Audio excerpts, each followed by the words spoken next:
Hey guys, so this is the assignment and notes for March 29th. I'm going to walk you through the first 2 pages, which is notes and what you have given via email, or if you requested PDF, we'll have the note answers filled in and the work shown.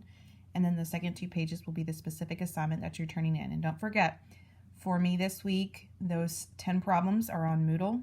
If for any reason it doesn't load or it's just not working for whatever reason, I'll send it on an email and we will submit it through Moodle Forum. But as of right now, as long as the Moodle format works, you'll be submitting your answers via Moodle quiz, basically.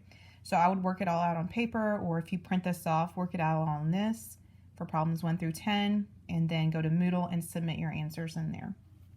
Some of the Moodle questions for 1 through 10 will be asking you to show your steps. You've seen that formatting before, but if you have any questions, please let me know. It's not going to be timed.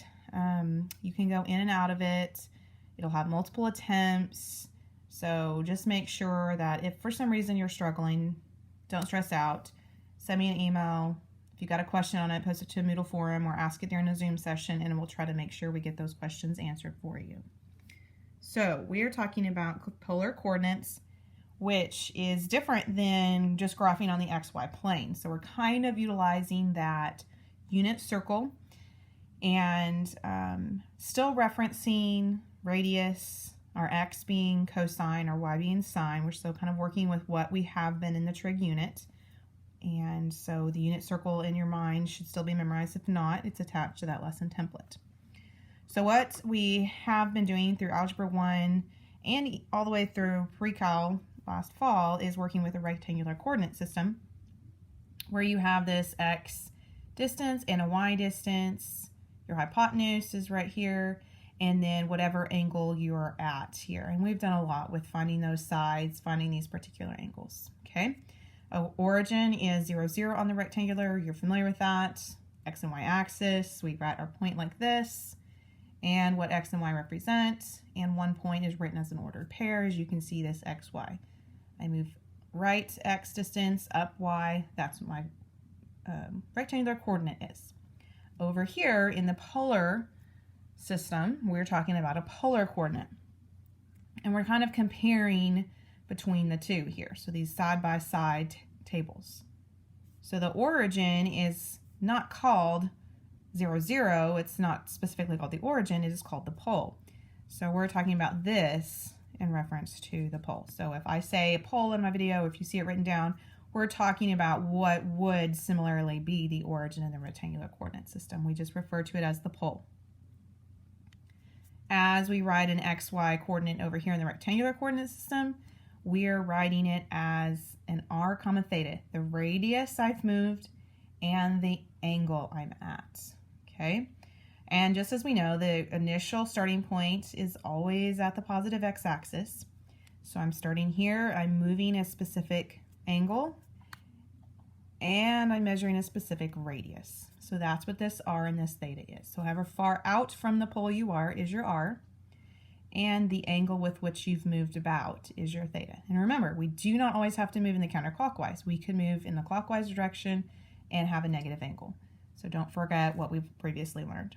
And just another description of your r and theta. So it should be pretty easy. I have a polar coordinate graphing system here.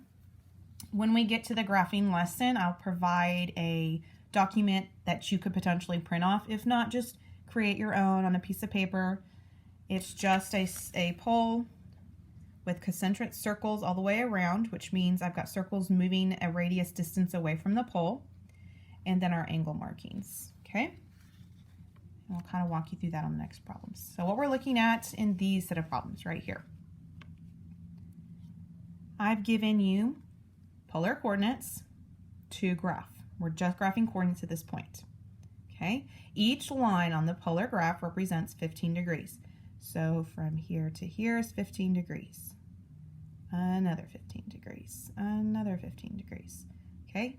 If at any time you get a graph where it's not the same amount of angular lines all the way around, just divide that up evenly. You know from here to here is 90 degrees, so then what would that make each one of these angles equal? So just use a little bit of common sense there if you need to, but for the most part, we should be giving you polar graphs systems that look like these. Okay, so remember, this is my radius and this is my theta. So it's saying I'm in a radius of 3. So from the pole, I'm going to go 3 circular marks out. So that puts me here. It also says I'm at pi over 3, which you know is 60 degrees. So I'm going 3 marks out, and my angular distance is 60 degrees. So I'm going to put a mark there. Okay, and I would caution you to always find your angle first. Okay, so find your first angle. And then figure out where is your r at. Now over here, my r was positive. So I went, started on the positive x-axis, found my angle, and then positioned that angle 3 away from the pole. So how is that going to work with a negative r? So let's find our angle first. So we're going to find pi over 6, which we know is 30 degrees. If this is 15, this is 30-degree line right here. Now my r is negative. So can you guess, would I be going 4 this way? No, I'd be taking the pole and going forward that way. So I'm still on that same line, just in this direction. So a negative r, wherever your angle is, sends you to that opposite, staying on that line, kind of that reflected across the pole point, okay? So we found 30 degrees, so we're 4 away. So 1, 2, 3, 4 at 30 degrees. But because it's a negative r, I'm going this direction from the pole. Okay, we'll do some more of those. Find those videos. There's a lot in those exercise videos for you. So again, that is right there, 30 degrees. We're 4 away, 1, 2, 3, 4, 30 degrees, but the negative r means I'm going this direction, okay? Originally over here, but the negative r sends me on this side of the pole, okay? So let's try this one. Find your angle. Negative pi over 2, which I know is negative 90. Again, negative is this direction if you've forgotten. But from the pole, I am a radius of 2. So I'm going 1, 2. So I'm on the negative pi over 2 angle, and I am 2 away from the pole. Over here, 5 pi over 4. So again, always starting on the positive x-axis. Go 5 pi over 4 around. I'm also 3 away from the pole. Over here, find your angle, negative 210 degrees, okay? So this is negative 90, negative 180, so we are negative 210 would put me here. But that 5 is a negative, so instead of me going 5 away and stopping here, that negative shoots me to the other side, so I'm down here. So again, find your angle first. We know we're 5 away from the pole. But that negative shoots me to the other side, just like this one right here did. Finding your angle, but it shoots you to the other side. Finding your angle, but it shoots you to the other side, okay? Right here, I'm at 135 degrees, so over here, but I'm 0 away from the pole, so that means I'm on the pole. So does it matter what angle it gives you? If it's a radius of 0, you're going to be on the pole. I could give you 90 degrees, the radius is 0, you'd be on the pole. I could give you 180 degrees, 0 radius, you'd be on the pole. So, skip on over to H, that was the same thing right here. Negative 315 degrees, but a radius of 0 puts you back on the pole. Over here, you've got 180 degrees, and then the radius is negative 3. So 1, 2, 3, but because it's negative, it shoots you on this side, right? Oops, it actually should be right here. So 1, 2, 3, that point should actually be right here. Okay? So that is the basics for graphing polar coordinates. Find your angle first and then your radius, okay?